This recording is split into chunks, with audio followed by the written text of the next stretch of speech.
Hello and welcome guys, welcome back once again to the next class. D K Goyal question number 21 तक हम solution कर चुके हैं sir comfortably. Chapter number 9 का पूरी क्लासेस कंफर्टेबल चल रही है, स्मूथली चल रही है, कंडक्ट हो रही है। कॉन्सेप्ट बिल्डिंग के साथ साथ एक एक क्वेश्चन हम यहां पर सॉल्व कर रहे हैं। प्रैक्टिकल क्वेश्चन, अनसोल्व क्वेश्चन हम आपके सॉल्व कर रहे हैं। 22 ऑनवर्ड्स आज की क्लास में बच्चों स्टार्ट करेंगे। अभी तक आपने प्रीवियस क्लासेस नहीं देखी है तो देख लीजिएगा, रिक्वेस्ट है सभी से। और अपने दोस्तों को साथ सो जरूर से आप शेयर कर दीजिएगा। आपको 2 या 3 लोगों को तो शेयर करना ही है सर, और एक कमेंट प्यारा सा आपको कर देना है अपनी प्रेजेंट को शो करने के लिए। फटाफट से 22 ऑनवर्ड्स आज की क्लास में max to max question solve कर इस चैप्टर को पैक करेंगे जल्दी से जल्दी 2-3 क्लासेस में, फिर नए चैप्टर की तरफ प्रस्थान करेंगे बच्चों। चलते हैं हमारे लैपटॉप की स्क्रीन पर। Radhe Radhe to all of you.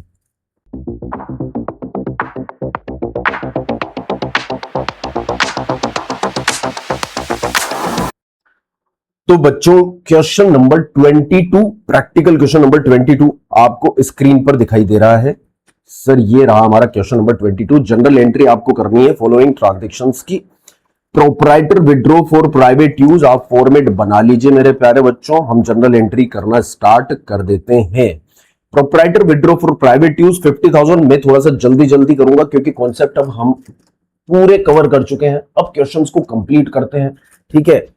Touch each and every concept को करेंगे फिर भी, ठीक है, क्योंकि हमें उसका प्रैक्टिस इन क्वेश्चंस में करना है जो कॉन्सेप्ट हमने सीखे हैं। प्राइवेट यूज के लिए यदि प्रोप्राइटर कुछ भी विड्रॉ करता है तो बच्चों कहलाता है ड्राइंग्स। और आप जानते हो बच्चों, ड्राइंग्स का मतलब है कैपिटल का रिडक्शन, और कैपिटल जब कम होती है तो डेबिट की जाती है। तो बच्चों यहां पर ड्राइंग्स अकाउंट डेबिट होने वाला है। दूसरा, ये जो विड्रॉ किया है फ्रॉम बैंक हुआ है, तो बच्चों bank is also a kind of assets, personal asset है। बैंक बैलेंस यहां पर कम हो रहा है इसलिए उसको क्रेडिट कर देंगे। एंट्री हो जाएगी बच्चों drawings account debited to bank account, ठीक है बच्चों। डेट का कॉलम बनाकर, पर्टिकुलर का कॉलम बनाकर आपको कंफर्टेबली एंट्री करनी है। Drawings account debited to bank account, ये आपकी एंट्री हो जाएगी, ठीक है।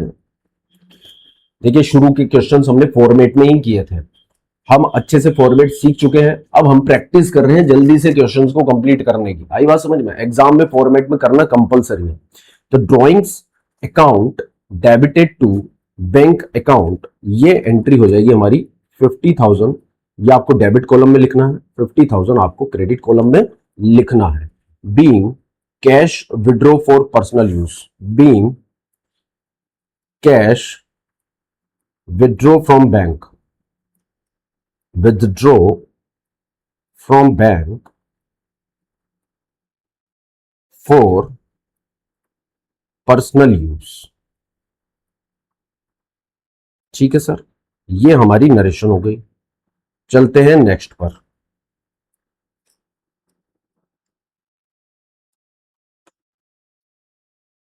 हाँ जी, next transaction, goods costing 2 lakh were burn by fire. तो बच्चों burn by fire is a kind of loss, losses are always debited. तो बच्चों डेबिट हो जाएगा loss by fire accounts. And goods are moving from business other than sale, तो बच्चों purchase account credit हो जाएगा। हमने लास्ट क्लास में कॉन्सेप्ट सीखा था, when the goods are remove from business for other than sale, sale के अन्यत्र कारणों से यदि गुड्स बिजनेस से मूव होते हैं तो बच्चों परचेज अकाउंट क्रेडिट होता है। तो loss by fire account debited to purchase account, ये दूसरी एंट्री हो गई हमारी sir. Loss by fire, okay sir, loss by fire account debited to purchase account. Loss by fire account debited to purchase account, that is 2 lakh. Are you getting my point? Being goods costing 2 lakh, loss by fire. Being goods costing rupees 2 lakh, lost by fire, ठीक है। Goods 2 lakh के fire के कारण loss हो गए, ये आप general entry पास कर दीजिए। चलते हैं सर नेक्स्ट पर। Purchase a machinery for cash 1,50,000, paid 2,000 on it's installation. तो बच्चों ये जो इंस्टॉलेशन पर आपने खर्चा किया है ये भी असेट की कॉस्ट में ही डेबिट होने वाला है, क्योंकि हमने पढ़ा था कि असेट्स को ready to put to use condition में लाने तक चाहे आप इन बिटवीन कुछ भी पे करें, जब आप असेट्स को खरीद कर लाते हैं, जब आप असेट्स को सप्लायर से खरीद कर लाते हैं, बीच में कैरिज का पेमेंट करते हैं, बीच में टोल टैक्स का पेमेंट करते हैं, बीच में है ना बहुत सारे आप खर्चे करते हैं, उस असेट को बिजनेस प्रमाइसेस में लाने के लिए अनलोडिंग करते हो, फिर आप उसका इंस्टॉलेशन करते हो, तब जाकर वो रेडी टू यूज कंडीशन में आती है। और वहां तक जितने भी खर्चे आपने किए हैं सब असेट की कॉस्ट में जुड़ते हैं। कई बार आप दूसरे देश से इंपोर्ट कर लाते हो तो इंपोर्ट ड्यूटी लगती है, एक्सट्रैक्ट करते हो कुछ मटेरियल को, है ना, कॉपीराइट यूज लेते हो तो रॉयल्टी का पेमेंट करना पड़ता है, कुछ भी आपको पे करना पड़ेगा, रजिस्ट्रेशन का पेमेंट करना पड़ता है, लाइसेंसिंग का पेमेंट करना पड़ता है। So each and every expenditures which you have incurred to install the assets in your business to make them usable in the business, ready to put that asset in ready to use condition for your business in a normal operating purpose. तो बच्चों वो सभी खर्चे उस asset की cost में debit होने वाले हैं। यहां पर ट्रांजैक्शन सिंपल सी है, दो खर्चे हैं सर, एक तो उसकी कॉस्ट है 1,50,000 और 2,000 आपने इंस्टॉलेशन का पेमेंट किया है, तो 1,52,000 आपका मशीनरी अकाउंट डेबिट हो जाने वाला है। और सिंपली आपने पेमेंट कैश में किया है तो कैश अकाउंट क्रेडिट हो जाएगा, मशीनरी अकाउंट डेबिटेड। हाँ बच्चों, मशीनरी कैपिटल एक्सपेंडिचर है हमारा, असेट क्रिएट हो रही है नॉन करंट असेट 1,52,000 से हमने डेबिट कर दिया। इसमें दो खर्चे हैं, एक तो असेट की कॉस्ट है 1,50,000 और 2,000 उसके इंस्टॉलेशन का एक्सपेंसेस है, ठीक है, उसे भी हमने कैपिटलाइज कर दिया है, मतलब असेट की कॉस्ट में जोड़ दिया है। और ये सारा पेमेंट बच्चों हमने किया है कैश में, तो बच्चों कैश अकाउंट क्रेडिट हो जाएगा 1,52,000 से asset account being machinery purchased, being machinery purchased. आप नरेशन लिखने में तो प्रैक्टिस हो ही गई होगी आपको। And installation expenses paid, installation expenses ₹2,000 paid, कोई दिक्कत नहीं है सर, ये हमने नरेशन लिख दिया, ठीक है। चलते हैं नेक्स्ट ट्रांजैक्शन पर।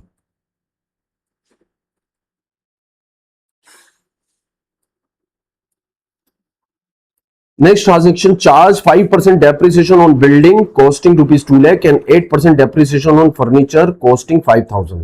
तो बच्चों 2 लाख का 5% यदि मैं लगाऊं तो हो जाता है 10,000। ये 10,000 तो डेप्रिसिएशन आपको लगाना है बिल्डिंग पे, किस पे लगाना है सर, बिल्डिंग पे लगाना है 10,000। और रही बात फर्नीचर, तो फर्नीचर पर लगाना है आपको 8%, 5,000 का 8%, ठीक है सर, कितना हो जाएगा सर 400। तो 400 का डेप्रिसिएशन आपको चार्ज करना है फर्नीचर पर, ठीक है, बिल्डिंग पर 10,000 और फर्नीचर पर 400। ओके सर, तो डेप्रिसिएशन की एंट्री हम पास कर देते हैं, डेप्रिसिएशन अकाउंट बिजनेस का एक्सपेंस है बच्चों, loss in value of asset है, ठीक है, depreciation being an expense, revenue expense debit कर दिया जाएगा। 10,000 तो आपने बिल्डिंग पर लगाया है, 400 आपने फर्नीचर पर लगाया है, तो टोटल डेप्रिसिएशन आपका हो गया सर 10,400, ठीक है। एक डेप्रिसिएशन जो आपने बिल्डिंग पर लगाया है उसके कारण बिल्डिंग की कॉस्ट कम हो जाएगी, ठीक है, बिल्डिंग की कॉस्ट हो जाएगी 10,000 से कम, से डिक्रीज होती है तो क्रेडिट हो जाती है बच्चों। और 400 से आपकी फर्नीचर की कॉस्ट कम होने वाली है, ठीक है, तो फर्नीचर की कॉस्ट 400 से कम हो जाएगी, इसलिए फर्नीचर असेट कम हो जाएगी तो क्रेडिट हो जाएगी। तो वो बच्चों डेप्रिसिएशन के कारण क्या होती है, मशीन की वैल्यू कम हो जाती है, और जब असेट की वैल्यू कम हो जाती है, और असेट की वैल्यू जब कम होती है तो बच्चों वो होती है क्रेडिट। डेप्रिसिएशन बिजनेस का एक्सपेंस है, एक्सपेंस बढ़ता है तो बच्चों उसे करते हैं हम डेबिट, सिंपल सी बात है। तो एंट्री हो गई depreciation account debited, depreciation account debited to building account to furniture account. Are you getting my point, yes और नो। चलिए sir previous transaction, next transaction पे चलते हैं, प्रीवियस पेज पर।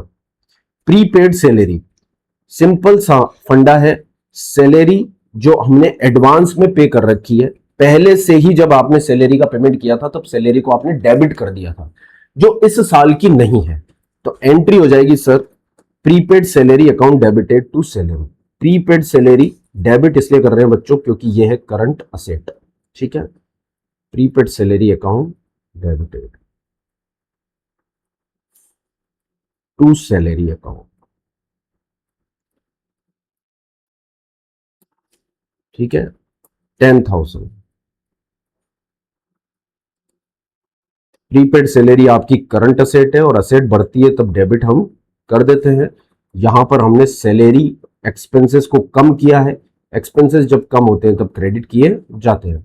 क्योंकि बच्चों ये जो सैलरी इस साल का खर्चा नहीं है, इस साल हमने इसको जबरदस्ती डेबिट कर दिया था जब पेमेंट किया था। एंड ऑफ द ईयर में हमें पता चला कि ये खर्चा इस साल का नहीं है, इसलिए हमने उस खर्चे को कैंसिल किया है, एक्सपेंस को क्लोज किया है जो ज्यादा डेबिट हो चुका था, इसलिए हमने उसे क्रेडिट किया है, ठीक है। और बच्चों हमने असेट क्रिएट करी है प्रीपेड सैलरी के नाम से। Are you getting my point? चलिए next, Kapil who owed us 30,000 become insolvent. Insolvency जो होती है बच्चों वो बेड डेट्स को डिनोट करती है, डूबत को डिनोट करती है, आई बात समझ में। And nothing is recovered from his estate. तो बच्चों bed date is a kind of loss, और लॉसेस हमेशा बढ़ते हैं बिजनेस में तो डेबिट ही होते हैं। तो एंट्री सिंपल सी है, यही कर देता हूं मैं, आप अपने नोटबुक में कर लीजिए। बेड डेट्स अकाउंट डेबिटेड, ईमानदारी से नोटबुक में आपको ये क्वेश्चन सोल्व करना है।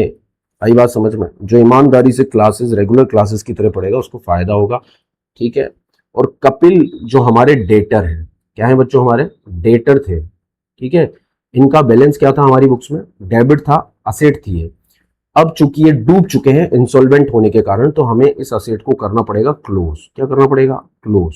और डेबिट बैलेंस को क्लोज करने के लिए क्या करते हैं बच्चों? हम क्रेडिट करते हैं, इसलिए हमने कपिल को अकाउंट को क्रेडिट करना होगा। तो bad debts account debited to Kapil account, ये एंट्री बच्चों पास हो जाएगी। Bad debts account debit to Kapil account. चलिए नेक्स्ट क्वेश्चन पे करते हैं, आपको टोटल कर देना है उसका 23 पे। Journalise the following transaction the journal of Naveen Gupta and sons. तो नवीन गुप्ता एंड सन्स की बुक बना लीजिए आप, ठीक है, और उस बुक में इस एंट्री को पास कीजिए, ठीक है। So out of the insurance premium paid this year 15,000 related to next year. तो जो इंश्योरेंस प्रीमियम आपने पे किया है उसमें से कुछ प्रीपेड है, तो हम एंट्री क्या करेंगे बच्चों? Prepaid insurance. ये नेक्स्ट क्वेश्चन स्टार्ट हो गया 23, ठीक है।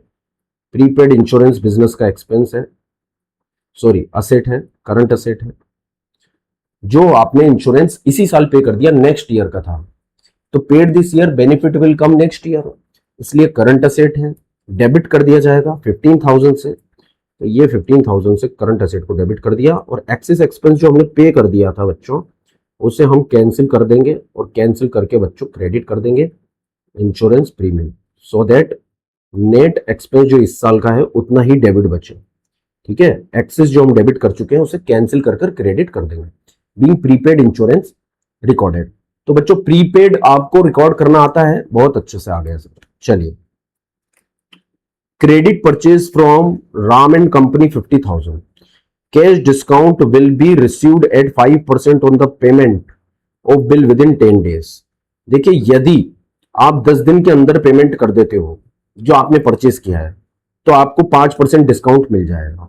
तो यदि आज की बात करें तो आज तो हम क्रेडिट परचेज रिकॉर्ड करेंगे। एंट्री क्या होगी? Purchase account debited to Ram and company. So credit purchase है, being a expense of business, purchase account debit, और क्रेडिट है इसलिए पार्टी अकाउंट क्रेडिट।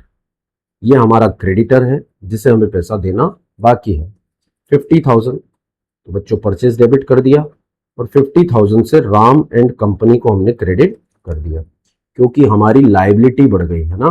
लाइबिलिटी बढ़ती है तब उसे क्रेडिट करते हैं, और ये कौन सी लाइबिलिटी बच्चों? हमारी क्रेडिटर, ठीक है। जिससे हम गुड्स उधार पर खरीदते हैं वो क्रेडिटर कहलाते हैं। अब देखिए 5% डिस्काउंट हमें मिल तो जाएगा यदि हम 10 दिन के अंदर पेमेंट कर दें, आई बात समझ में। अब देखिए आगे क्या होता है, cash paid to Ram and company, हमने राम एंड कंपनी को पेमेंट कर दिया और डिस्काउंट अवेल कर लिया, मतलब हमने 10 दिन के अंदर उसे पेमेंट भी कर दिया।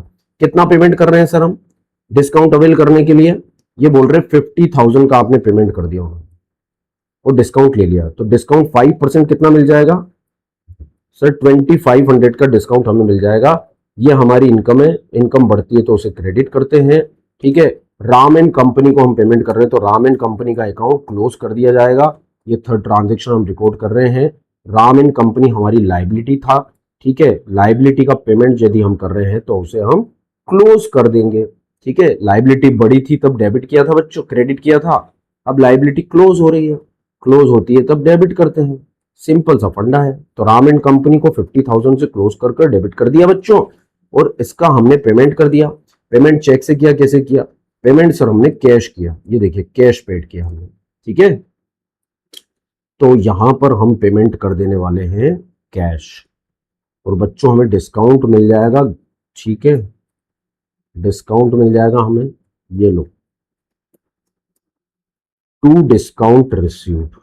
क्या बात है सर, डिस्काउंट रिसीव्ड, पेमेंट करते समय डिस्काउंट रिसीव होता है बच्चों। 50,000 का 5% 2500 और 47,500 हमने पेमेंट कर दिया। ये एंट्री हो गई सर।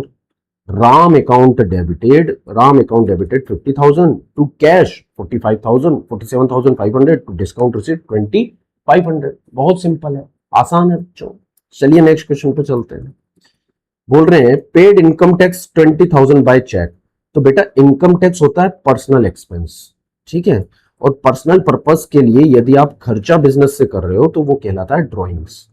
तो बच्चों ड्रॉइंग्स के कारण आपकी कैपिटल ही कम हो जाएगी। कैपिटल कम होती है तब डेबिट होती है, इसलिए यहां पर डेबिट कर दिया जाएगा ड्रॉइंग्स अकाउंट।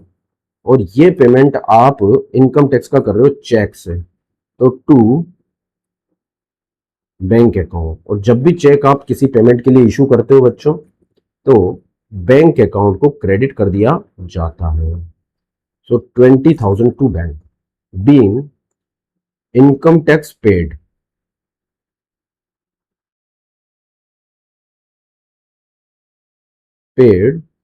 Bye cheque. क्या ट्रांजैक्शन आपको समझ में आई? Yes sir. चलते हैं आगे, क्या बोल रहा है नेक्स्ट ट्रांजैक्शन हमारा। ठीक है, goods costing 2 lakh sold for cash at a profit 10,000। तो ये सेल्स की एंट्री है और कैश सेल की एंट्री है। 2 लाख का गुड्स 10% प्रॉफिट पर, मतलब 20,000 के प्रॉफिट पर आपने बेचा है। 2 लाख का 10% 20,000 होता है, तो टोटल सेल्स कितनी हो गई बच्चों? 2,20,000। तो कैश सेल्स की एंट्री हम कर देते हैं, cash account debited to sales account 2,20,000। ये बच्चों कैश आ गया बिजनेस में। ठीक है, asset of business increasing, debited 2,20,000। ठीक है, और to sales account, cash account debited to sales account, ये सेल्स अकाउंट क्रेडिट कर दिया 2,20,000 being good sold for cash. ये ट्रांजैक्शन रिकॉर्ड कर दिया आपने। चलिए नेक्स्ट, बोल रहे परचेज आयरन सेफ। देखिए आयरन सेफ एक ऑफिस इक्विपमेंट है। ठीक है, फिलिंग कैबिनेट, फिलिंग कैबिनेट भी ऑफिस में लगता है, ये भी एक ऑफिस इक्विपमेंट है। कंप्यूटर भी एक ऑफिस इक्विपमेंट है। तो 3 खर्चे हुए हैं, 2,50,000 एंड ये है शायद 1 लाख। एक बार देख लेते हैं इसको। ठीक है, ऑफिस इक्विपमेंट 2,50,000 और कंप्यूटर 1 लाख। ठीक है, कंप्यूटर की प्राइस है 1 लाख। तो टोटल ऑफिस इक्विपमेंट कितने हो गए sir? 2 lakh plus 50,000 plus 1 lakh, 3,50,000। और इन सभी का पेमेंट आपने किसके थ्रू किया? देखिए कोई कैश का इंडिकेशन नहीं है, क्रेडिट का भी नहीं है, तो क्या माना जाएगा? इसे एक कैश ट्रांजेक्शन माना जाएगा। तो cash is asset of business, कम होती है इसलिए क्रेडिट कर देंगे। 3,50,000 से कैश अकाउंट क्रेडिट हो जाएगा और ऑफिस इक्विपमेंट अकाउंट डेबिट हो जाएगा। तो एंट्री क्या हो जाएगी बच्चों? Office equipment account debited 3,50,000 to cash account. ठीक है बच्चों, 3,50,000। अब आप नरेशन में सब लिखते हो, आप नरेशन में सभी लिख दो। नरेशन में आपको ये सब लिख देना है वहां पर, ठीक है। Being iron safe, purchase of iron safe, filing cabinet and computer, ठीक है। ये आपको नरेशन में लिख देना है। ये क्वेश्चन नंबर हो गया आपका 23, बहुत कंफर्टेबल है, ठीक है। अब फटाफट से छोटा सा पोज ले लो और क्वेश्चन नंबर 24 पे चलो, क्योंकि 24 हो गया बहुत इंपॉर्टेंट। ये स्टार क्वेश्चन हो गया सर, ठीक है। स्टार क्वेश्चन में रिवाइज करवा दूंगा आपको सभी के चैप्टर वाइज, जब आपके एग्जाम होंगे चैप्टर वाइज रिवीजन कर लेंगे स्टार क्वेश्चन का, पर आपको समझ में तब आएंगे जब आप क्वेश्चन साथ में करोगे, ठीक है। तो पहले तो साथ में सोल्व कर लो। Journalise the following transaction in the books of Kanishka traders. तो आपको कनिष्क ट्रेडर्स की बुक्स का फॉर्मेट बना लेना चाहिए, ठीक है। तो फॉर्मेट बना लो बच्चों इन दी बुक्स ऑफ कनिष्क ट्रेडर्स, ठीक है। एक छोटा सा फॉर्मेट बना लेना चाहिए आपको। ये जनरल का फॉर्मेट हो गया आपका, डेबिट और क्रेडिट अमाउंट का, ठीक है। In the books, journal in the books of Kanishka traders. अब पहली ट्रांजेक्शन पढ़ने, सोल्ड गुड्स। तो ये गुड्स सेल्स से रिलेटेड है बच्चों। सेल एक इनकम है और इनकम बढ़ती है तो हम उसे क्रेडिट करते हैं in the name of sales. जिसकी कॉस्ट 1,20,000 है, मतलब हमने खरीदा 1,20 में था उसे, समझ में आ रही बात, ठीक है। और बेचा हमने चारू को है। प्रॉफिट हमने 33:1/3% ऑन कॉस्ट लगाया है। 15% हमें ट्रेड डिस्काउंट मिला है। तो बच्चे इस पे ध्यान दो आप इधर। 33:1/3 का मतलब होता है 1/3। 1/3 का प्रॉफिट हम कमा रहे हैं कॉस्ट पर, ठीक है। और फिर 15% ट्रेड डिस्काउंट लेस होगा। तो एक बार इसको हम वर्किंग नोट के थ्रू समझते हैं बच्चों, ठीक है। तो जो गुड्स हम बेच रहे हैं उसकी कॉस्ट थी 1,20,000, 1,20,000। इस पर 33:1/3% मतलब 1/3 प्रॉफिट जोड़ना है हमें, ठीक है। तो 1/3 तो हो जाएगा सर 40,000 का प्रॉफिट, 1,20,000 का यदि आप करोगे तो लिस्ट प्राइस आपकी आ जाएगी सेल्स की। सेल्स की लिस्ट प्राइस आ जाएगी 1,60,000। इस 1,60,000 में से हम ट्रेड डिस्काउंट लेस करेंगे। हम ट्रेड डिस्काउंट लेस करेंगे 15%। कितना परसेंट? 15%, ठीक है। सो 1,60,000 में से 15% का ट्रेड डिस्काउंट हमें लेस करना है 24,000, ठीक है। 24,000 का लेस करने के बाद आपकी आ जाएगी नेट सेल्स। नेट सेल्स आ जाएगी सर हमारी 1,36,000। तो 1,36,000 की सेल्स आपको अपने बुक्स ऑफ अकाउंट्स में रिकॉर्ड करनी है। अब देखिए 136,000 की सेल्स कैश है या क्रेडिट। अब देखिए इसमें कैश के तो कोई इंडिकेशन है नहीं, कहीं भी आप देख लीजिए कैश ट्रांजैक्शन के इंडिकेशन नहीं है। गुड्स सोल्ड, कॉस्टिंग इतना इतना इतना, पार्टी नेम जरूर दिया हुआ है, ठीक है, ट्रेड डिस्काउंट जरूर दिया हुआ है। तो ये तो क्रेडिट के इंडिकेशन है। जब पार्टी का नाम दिया होता है तो ये क्रेडिट ट्रांजैक्शन है। जब आपने गुड्स बेचा, उधारी पर बेचा है। कैसे बेचा है सर? उधारी पर सेल किया है, यानी कि पैसा लेना बाकी है। पैसा लेना बाकी है मतलब आपकी बढ़ रही है असेट, मतलब ये है आपके डेटर। कौन है बच्चों? डेटर। और डेटर को डेबिट करते हैं उसी के नाम से। Charu account debited to sales account हम एंट्री कर देंगे, ठीक है बच्चों। तो यहां पर एंट्री पास कर दीजिए, Charu account debited to sales account, जो फॉर्मेट आपने बनाया था, ठीक है। ये रहा आपका format, Charu party's name debited to sales account 1,36,000 being goods sold on credit, sold on credit। ये ट्रांजैक्शन हमने रिकॉर्ड कर दी। चलिए सर आगे चलते हैं। Sold goods costing 80,000 to Arun against cheque, मतलब ये कैश ट्रांजैक्शन है ना। चेक मिला है, चेक लगेगा बैंक में। यदि सेम डे लग चुका है तो बैंक अकाउंट डेबिट हो जाएगा। At a profit 25% on cost less 15% trade discount. तो 80,000 में पहले तो हम प्रॉफिट जोड़ेंगे 25%। ठीक है, तो यहां पर देख लेते हैं। कॉस्ट है सर हमारी 80,000। How much cost is 80,000। इसमें हम जोड़ देते हैं प्रॉफिट, कॉस्ट का 25%। ठीक है, कॉस्ट का 25%, 25% 80,000 का कितना आ जाएगा बच्चों? 20,000, यानी कि 1/4। तो लिस्ट प्राइस आपकी आ जाएगी 1,00,000। 1,00,000 की लिस्ट प्राइस में से आप ट्रेड डिस्काउंट लेस कर दो। ट्रेड डिस्काउंट आपको दिया हुआ है सर 15%। 15%, 1,00,000 का ट्रेड डिस्काउंट आ जाएगा 15,000। तो आपकी नेट सेल्स यहां पर आ जाएगी बच्चों 85,000।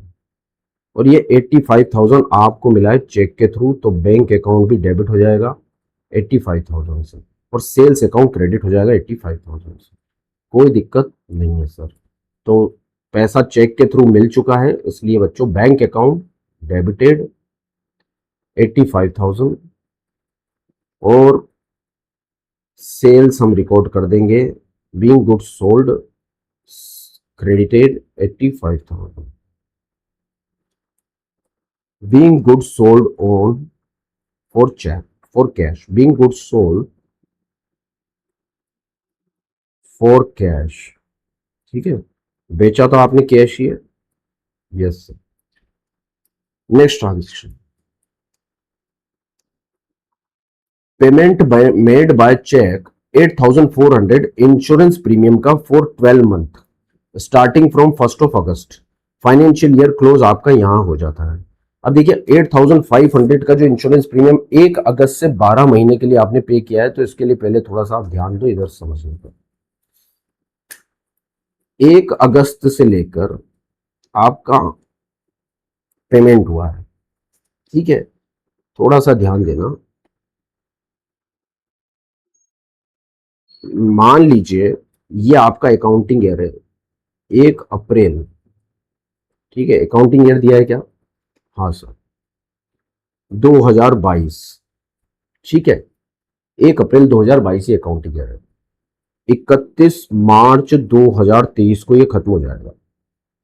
अब ये 12 महीने पूरे आपके इस अकाउंटिंग ईयर, यहां से लेकर यहां तक। अब देखिए आपने 1 अगस्त को पेमेंट किया है, ये अप्रैल हो गया, मई हो गया, जून हो गया, जुलाई हो गया, अगस्त हो गया। 1 अप्रैल, 1 मई, ठीक है, 1 जून, 1 जुलाई, 1 अगस्त। ठीक है, अप्रैल, मई, जून, जुलाई, अगस्त, यहां आपने पेमेंट किया है 1 अगस्त। 1 अगस्त 2022 को आपने पेमेंट किया है, और नेक्स्ट 12 मंथ के लिए क्या है, इधर ध्यान दीजिए, यहां से लेकर पेमेंट आपने किया है यहां तक। ये जो खत्म होगा ना आपका, ये खत्म होगा आपका अकाउंटिंग ईयर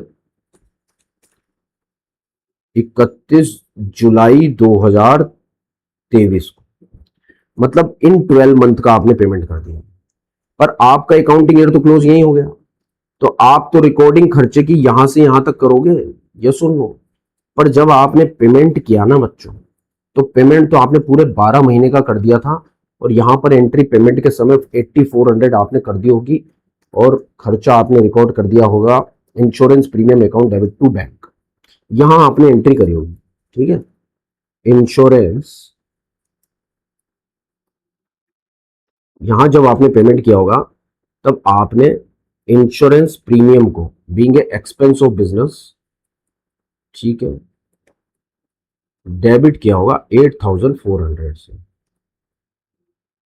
और ये पेमेंट आपने चेक से किया था, इसलिए बैंक अकाउंट आपने क्रेडिट कर दिया होगा 8,400।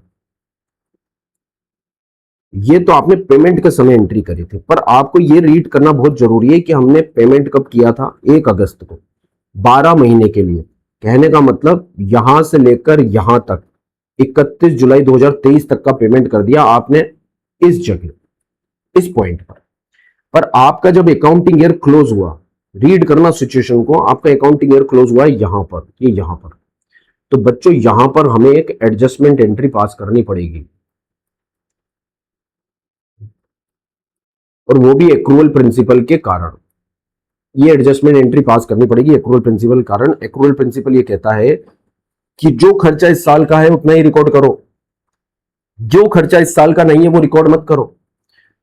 तो भाई जो एक्सपेंस हमने ज्यादा डेबिट कर दिया, एक्चुअल में सीन क्या है, सिनेरियो ये है कि खर्चा यहां इस पीरियड का भी जो नेक्स्ट अकाउंटिंग ईयर से रिलेट करता है, ये टेन्योर तो नेक्स्ट अकाउंटिंग ईयर से रिलेट करता है। 1 अप्रैल 2023 से लेकर 31 जुलाई 2023, मतलब अप्रैल मई जून जुलाई, 4 महीने तो नेक्स्ट अकाउंटिंग ईयर से रिलेट करते हैं, 4 मंथ। अप्रैल 2023 से लेकर जुलाई 2023, ये 4 महीने तो नेक्स्ट अकाउंटिंग ईयर से रिलेट करते हैं। पर इनका पेमेंट भी इसी के अंदर शामिल है कि नहीं है बच्चों? ये जो पेमेंट आपने दिखा रखा है इंश्योरेंस प्रीमियम डेबिट 8400, इसमें ये 4 महीने का भी है शामिल, जिसे आप इस अकाउंटिंग ईयर में नहीं दिखा सकते, पर पेमेंट के समय आपने दिखा दिया। तो कैंसिलेशन के लिए क्या करोगे सर?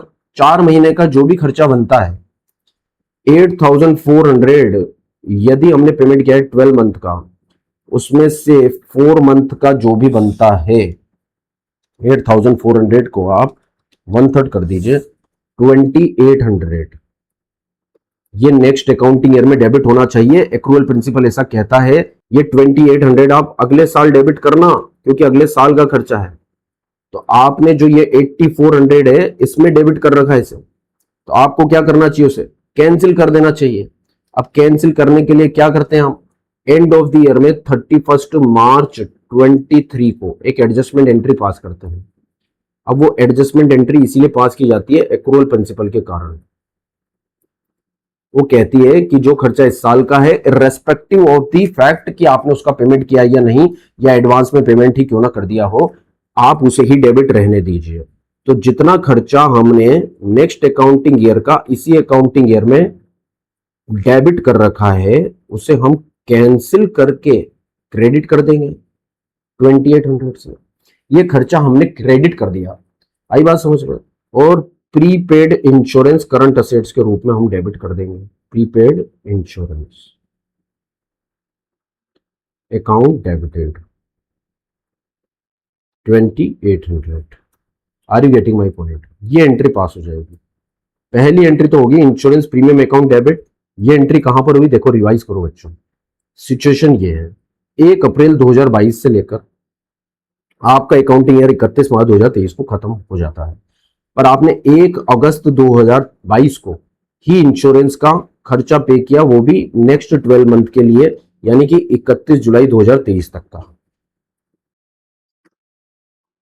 तो ये जो नेक्स्ट ईयर से रिलेट करता है ना, उसको हमें कर देना है cancel, treating it as a assets, current asset, prepaid insurance account debited. और जो खर्चा ज्यादा हमने डेबिट कर दिया था 2800, जो नेक्स्ट ईयर से रिलेट करता था, देखो बच्चों ये 2800 नेक्स्ट ईयर से रिलेट करता है और 8400 में शामिल है, इसलिए कैंसिल किया हमने एंड ऑफ द ईयर में। यहां पर हमने एडजस्टमेंट एंट्री पास कर दी। एक्रूअल प्रिंसिपल कहता है कि जो खर्चा इस साल का नहीं है उसे इस साल हम डेबिट नहीं रख सकते। सिंपल सी बात है, ठीक है बच्चों? तो ये क्वेश्चन यहां पर सॉल्व हो गया है, ठीक है? तो कितने क्वेश्चन किए हमने आज?